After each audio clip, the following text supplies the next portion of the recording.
April மாதம் நடக்கவிருக்கக்கூடிய நாடாளுமன்ற தேர்தலை முன்னிட்டு பிரதமர் மோடி அவர்கள் தமிழகத்திற்கு வருகை தந்திருக்காரு. இதுதான் இன்னைக்கு தமிழக மீடியாக்கள் முழுக்க ஆர்ட் ஆஃப் த டாக்கா இருக்குது. கடந்த மார்ச் 15ஆம் தேதி நடந்த ஒரு கூட்டத்தில் பிரதமர் மோடி அவர்கள் டிஎம்கேவின் ஆணவத்தை தமிழ்நாட்டில் பிஜேபி இந்த நாடாளுமன்ற தேர்தலில் உடைக்கும் அப்படின்னு சொல்லிட்டு ரொம்பவே ஆவேசமா பேசியிருந்தாரு.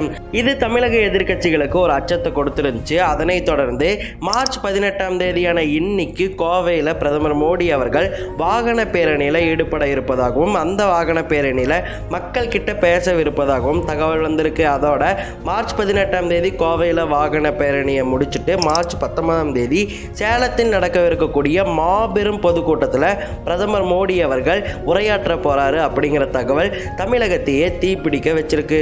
ஏன்னா அந்த மாபெரும் பொதுக்கூட்டத்தில் பிரதமர் மோடி அவர்களை காண லட்சத்திற்கும் அதிகமான தொண்டர்கள் கூடலாம்னு சொல்லிட்டு சேலம் மாவட்டத்தின் காவல்துறையினர் சொல்லியிருக்காங்க.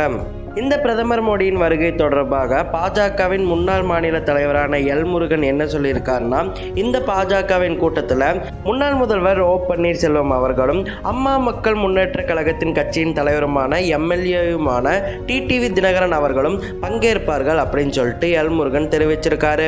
ஆனால் அதிமுக மற்றும் பாஜகவின் கூட்டணியானது இன்னும் இழுபறி நிலைமையில தான் இருக்கு. பாஜகவானது தனித்து கூட போட்டியிடும்னு சொல்லிட்டு பாஜகவின் மாநில தலைவரான அண்ணாமலை சொல்லியிருக்காரு. இப்படி பாஜக அதிமுகவின் கூட்டணியானது இழுபறி நிலையில் இருக்கும்போது ஓ பன்னீர்செல்வம் அவர்கள் இந்த பிஜேபியின் கூட்டத்துக்கு போறது அப்படிங்கிறது அதிமுகவில் மிகப்பெரிய சலசலப்பை ஏற்படுத்தி இருக்கு. இதெல்லாம் ஒரு பக்கம் இருந்தாலும் மார்ச் 19ஆம் தேதி சேலத்தில் நடக்கவிருக்கக்கூடிய மாபெரும் பொதுக்கூட்டத்திற்காக பிரதமர் மோடி அவர்கள் தயாராகிட்டு இருக்காரு. அதோட பிரதமர் மோடி அவர்களுக்கு பாதுகாப்பு கொடுக்கறதுக்காக மிகப்பெரிய ராணுவ பாதுகாப்பானது சேலத்தில் குவிக்கப்பட்டு இருக்கு.